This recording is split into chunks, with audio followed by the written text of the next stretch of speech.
We'll talk about bioethics for dummies, and the kind of audience that we had in mind is the average ESHG member, which often is a scientist, not with a very big knowledge of bioethics.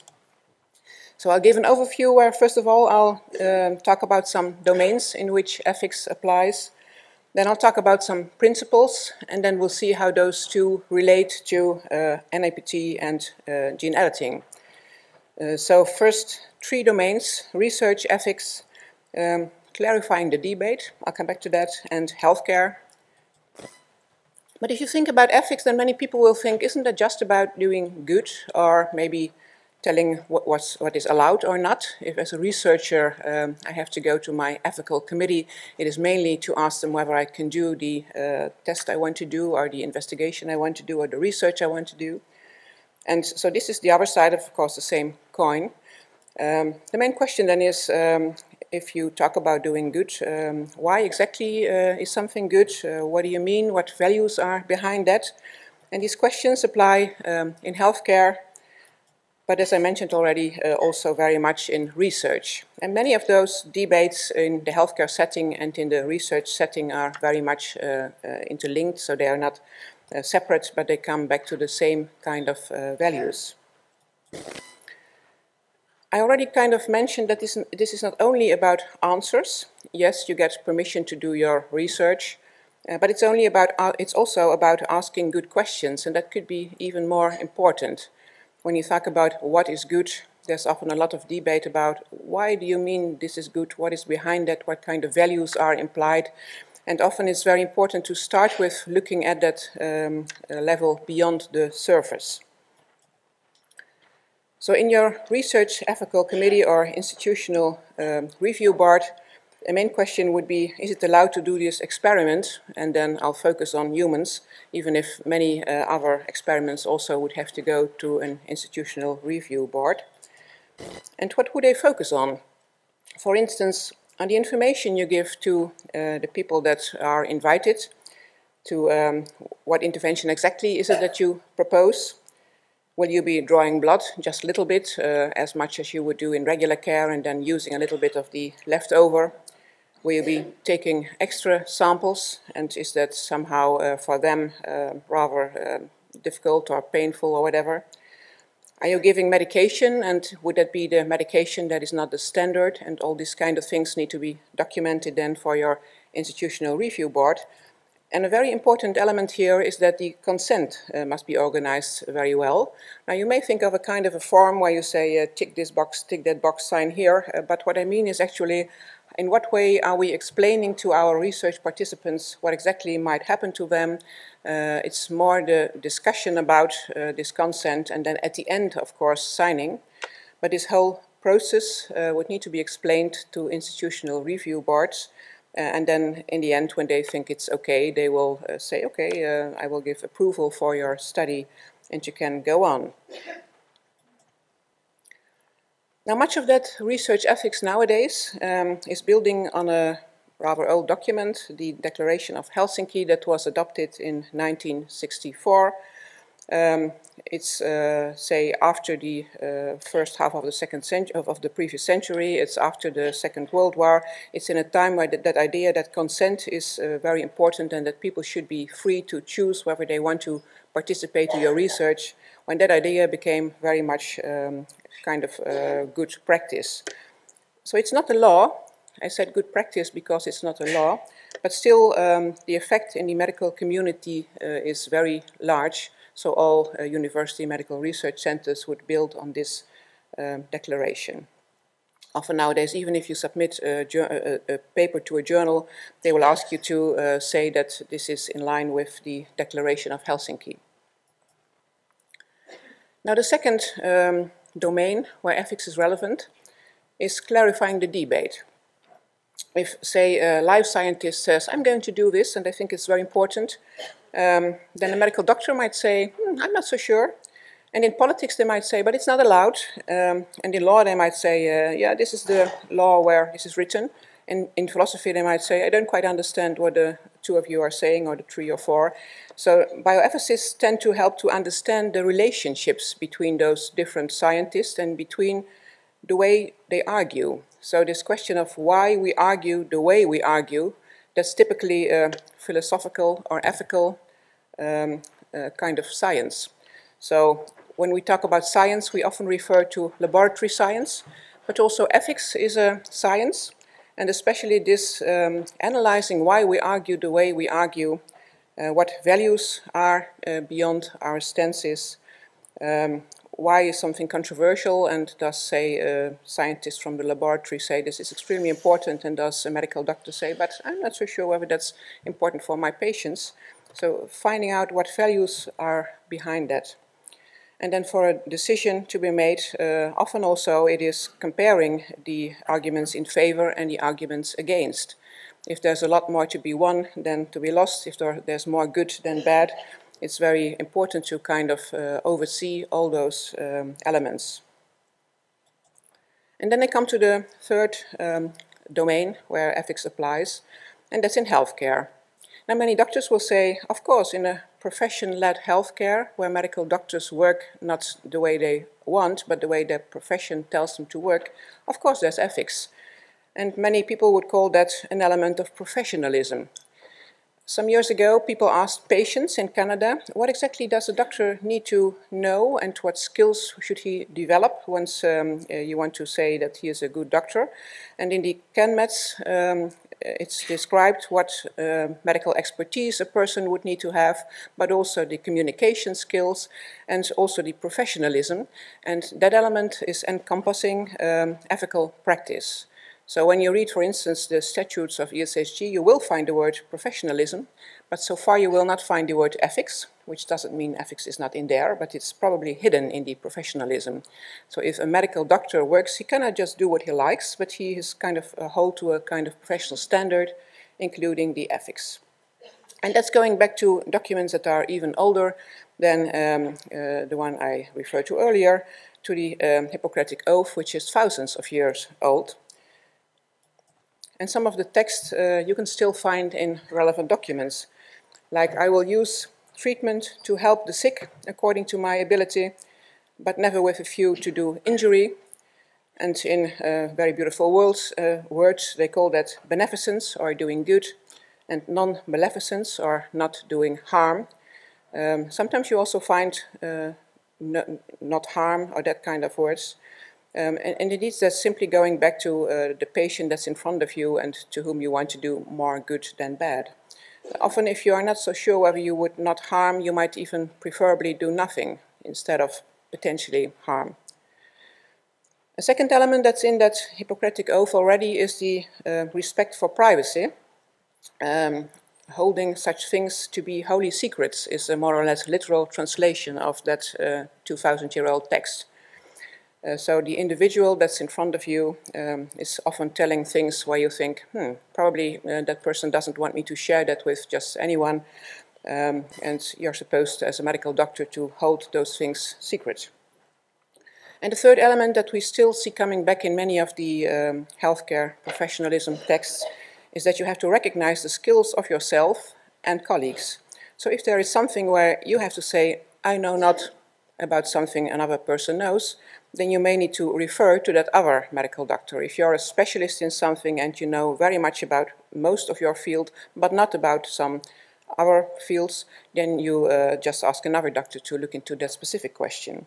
And that's already also found in the Hippocratic Oath, where the doctors are not supposed to do surgery. The physicians and the people that were doing surgery were at that time different professions. And today we find that in words like you have to be qualified and competent to do something. It's not only sufficient to have a diploma, but also you need to be skilled enough and confident that you can do that yourself. So those two elements, qualified, meaning that you are in legal terms allowed to do it, but competent also meaning that you still have the skills today to exercise part of medical work. Now we're going to apply these elements on gene editing and NIPT, not yet immediately, but we have to realize that both are questions at the beginning of life.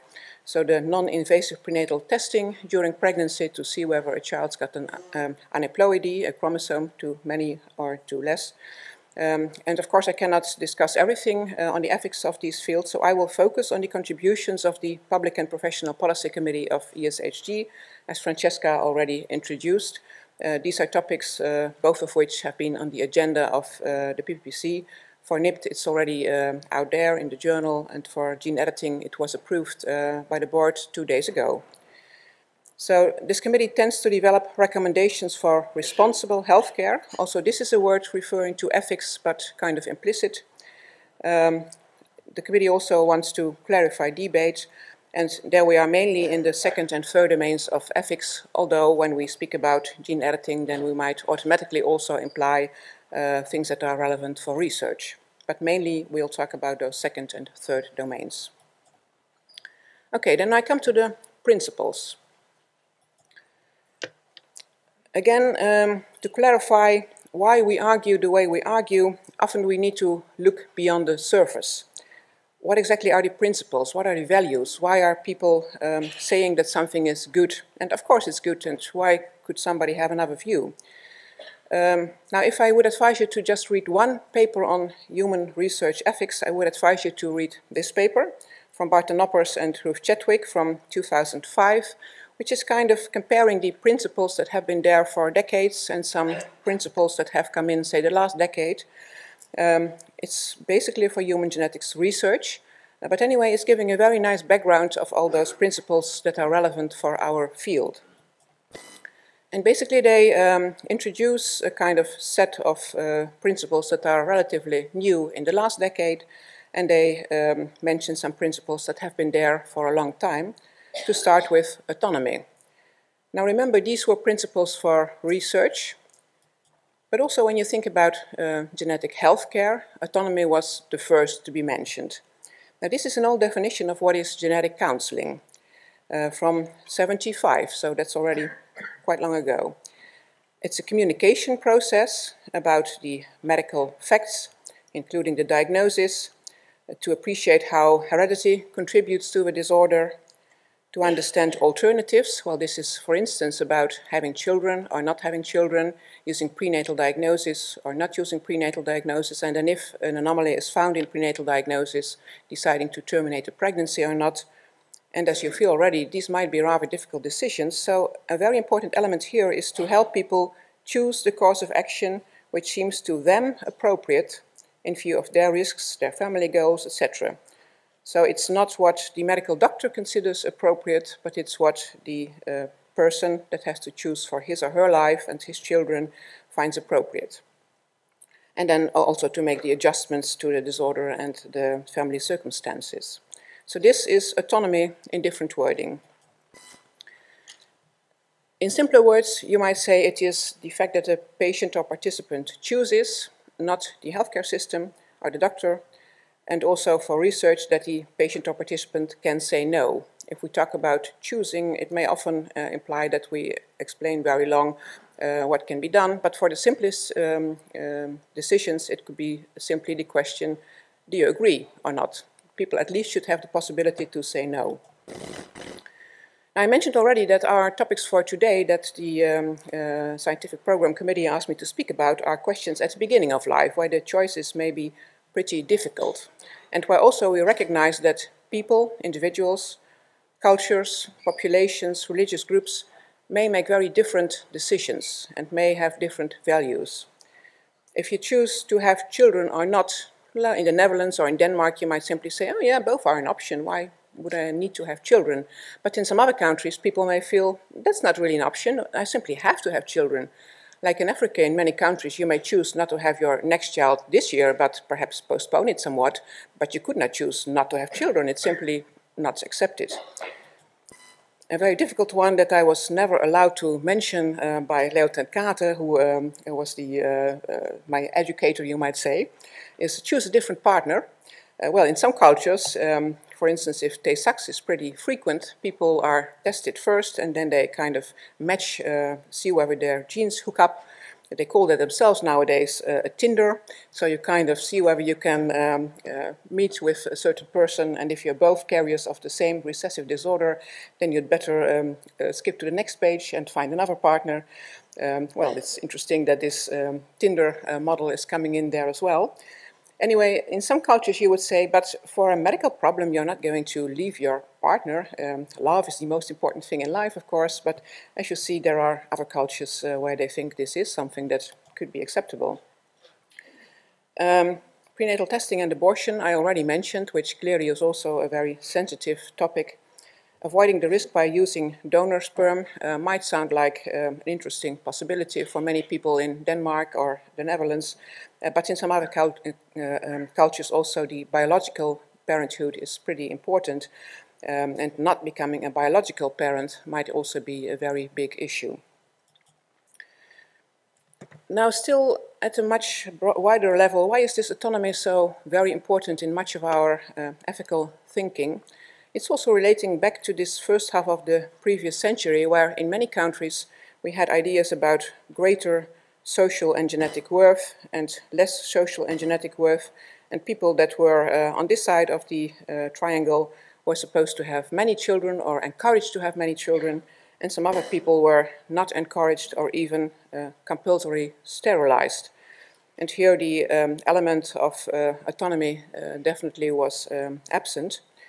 Some of this was built on Francis Galton's science. He says in this citation, what nature does blindly, slowly and ruthlessly, man may do providently, quickly and kindly. As it lies in his power, so it becomes his duty to work in this direction.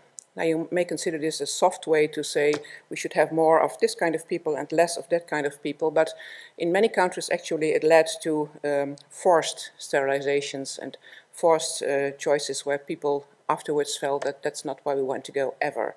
So it should always, if we apply genetics, there should always be this element of autonomy and freedom. Okay, next level. When we talk about saying yes or no, it's often I agree to participate or not. Also in research, it's often the individual participant that we think about. But of course, in genetics, we never talk about individuals. It's always about the patient in the family. If you talk about me and you do a test for me, then you know half of the risk for my brothers, sisters, children, and parents. Well, especially children and brothers and sisters then. And if a couple decides, then it's not only the woman, for instance, who is pregnant, but also her husband that is somehow, well, taking this decision. So it's not one person. So does individual autonomy exist in our field? And also in research, many values nowadays relate to this collective level. So in law, often we speak about individual autonomy. In practice, there's often much more behind that. Now, if we read again that paper of Noppers and Chadwick, I forgot to mention that Ruth Chadwick will be here on Tuesday morning.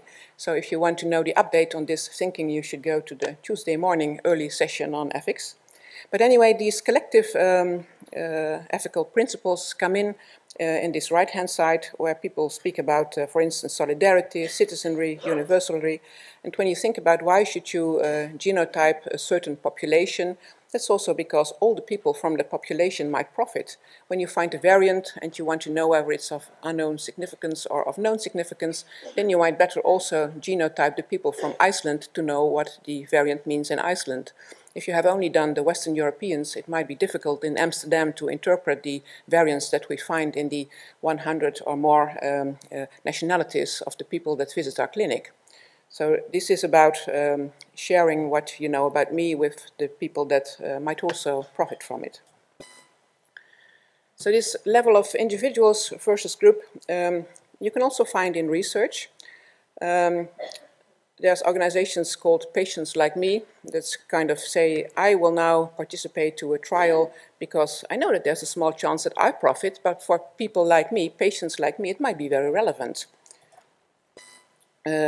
Again, if a population is studied, then my genome will provide information about people with the same ancestry. So there again, that collective value is surfacing. In debates about children, this was also often pretty important. many people have been reluctant to include children in research because it's, of course, easy to do harm if you just take a sample of blood that's already doing some harm to a child.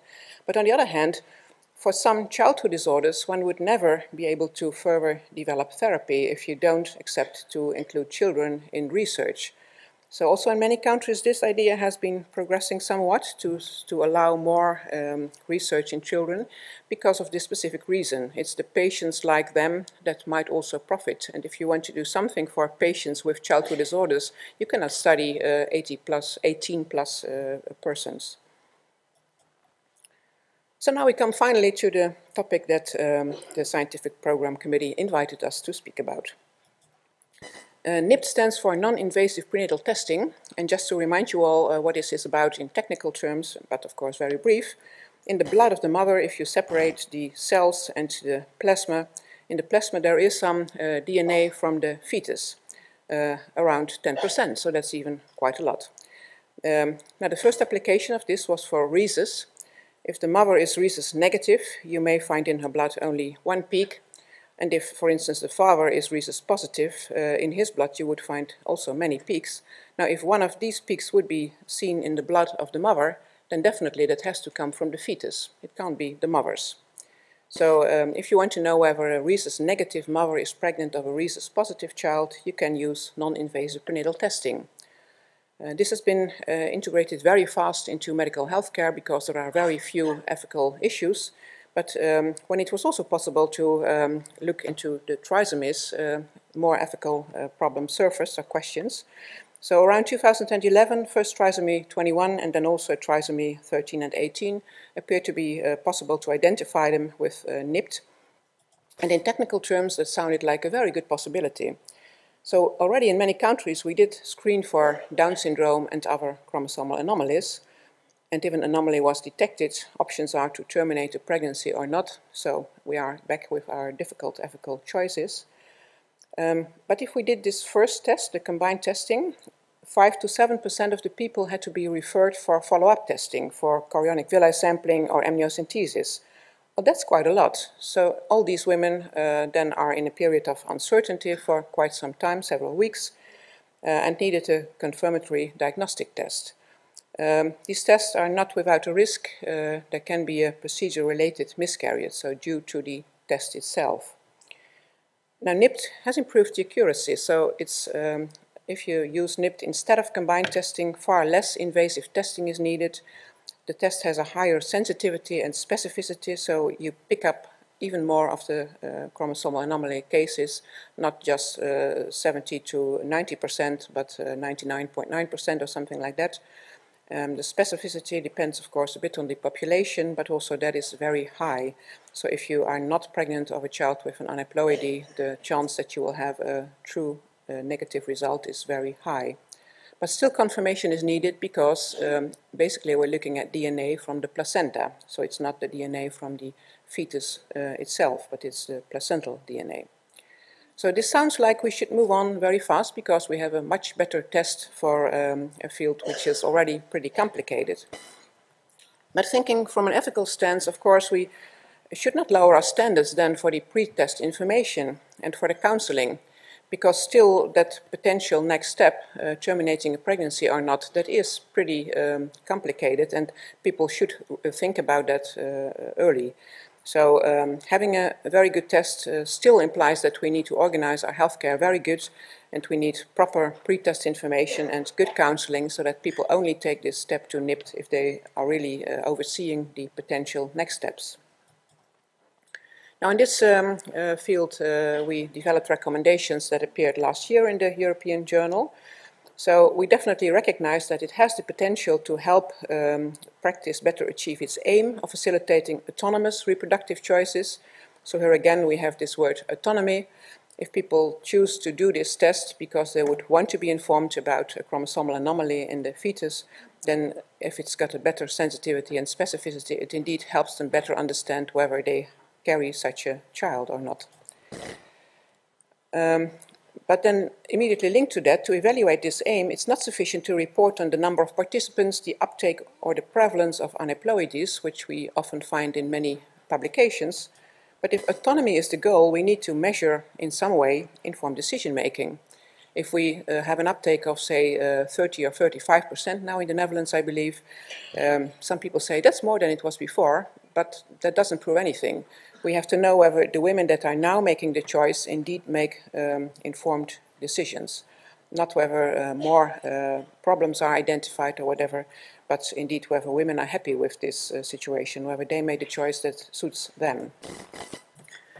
And then a crucial element there is that NIPT is not just a test, but we need counseling, education of professionals, the midwives that are doing the counseling, accountability to all stakeholders, including the children born from screened pregnancies and persons living with the condition.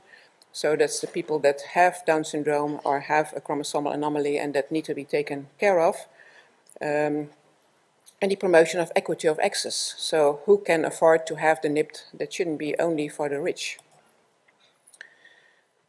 Now I come to a point that often ethical principles are connected. I mainly focused on autonomy, but already we now talk about equity. Who can have NIPT? Somebody who is rich enough to pay for the test, or would it be all pregnant women, and would it be kind of for free so that everybody can do it? But then you might again say, but then people might easily take the test without thinking about it. Anyway, there is an element in the fact that if women are to make an autonomous choice, then that can only be achieved if all women have access. So if it's so expensive that it costs thousands of euros or dollars, then probably few can pay for it, which means that the access is limited and equity is not achieved. So this other ethical principle then is not achieved. And another element here is that whatever their choice, they and their children should be taken care of. If people decline or accept the test, have a child with Down syndrome or terminate a pregnancy, that should not matter. If indeed we want to achieve both autonomy and equity, then all elements of, say, healthcare should be there to guarantee that people can make autonomous choices and equity is achieved. I recognize that this was a very brief summary of our NIPT recommendations, but we still move on to gene editing now. When we think about gene editing, the potential first application would be somatic gene editing. From a person, you could take the patient's cells, introduce some different gene, you introduce it to the editing system, analyze the on and off target effects, like if it's a patient with sickle cell disease, you should see whether indeed the hemoglobin disease hemoglobin has been changed and not any other elements of the DNA, and then you could give back some of the stem cells. Now in this case you might also understand that doing good sounds like very well possible, and doing harm, of course we have to avoid that, so we should study the off-target effects. But as soon as we know that it's safe, this question, how safe is it, is still not answered today, but it sounds like there's very promising clinical trials ongoing. If it would be safe and effective, then changing a gene in stem cells and giving them back to the patient, for instance, lacking an enzyme, if you then would give back some cells that at least have this enzyme, that might be a very easy way to treat a patient. And in terms of ethics, this sounds like a very simple case.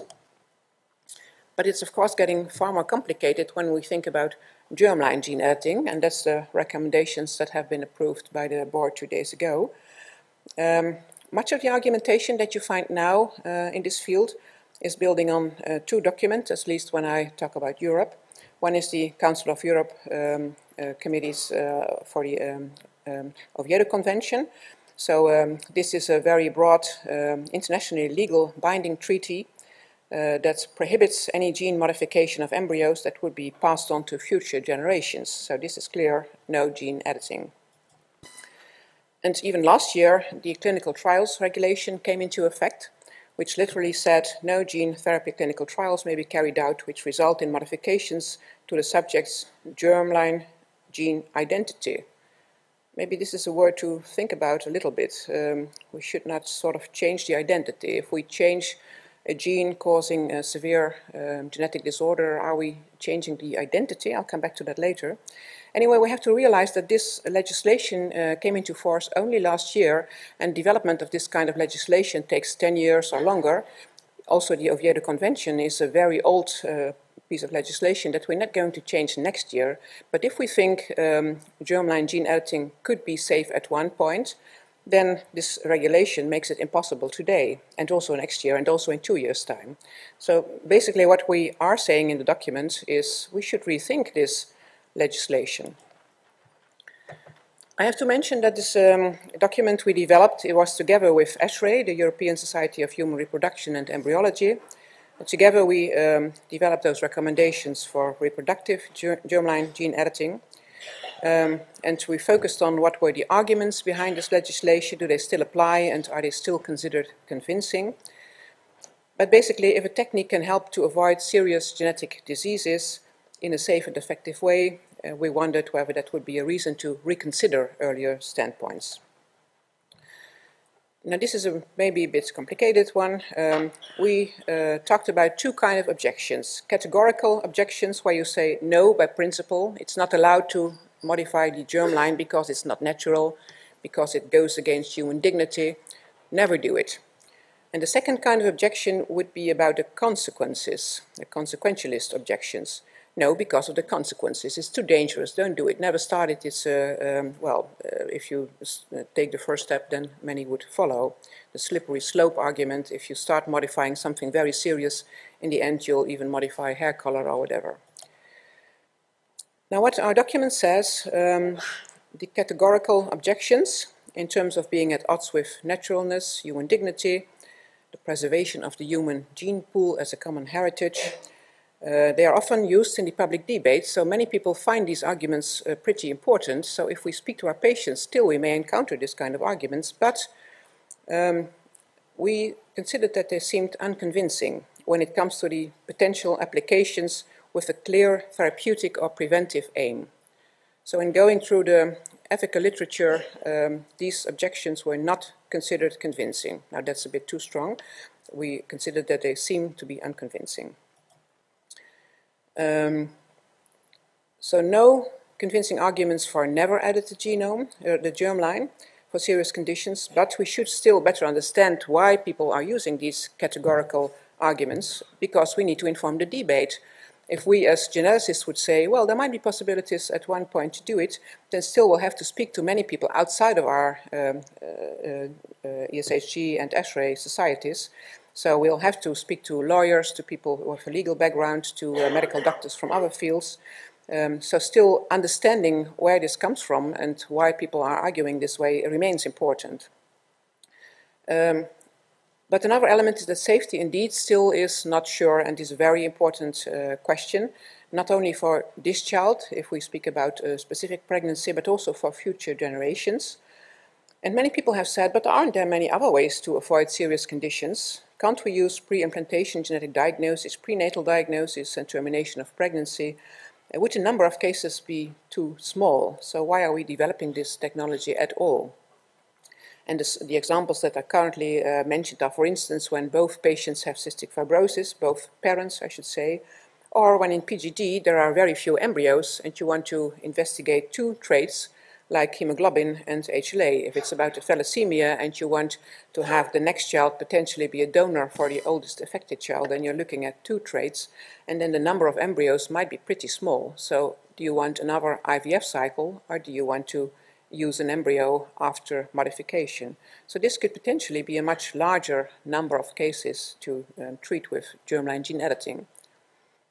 Anyway, this point that we have to consider where we put our efforts is, of course, an important argument.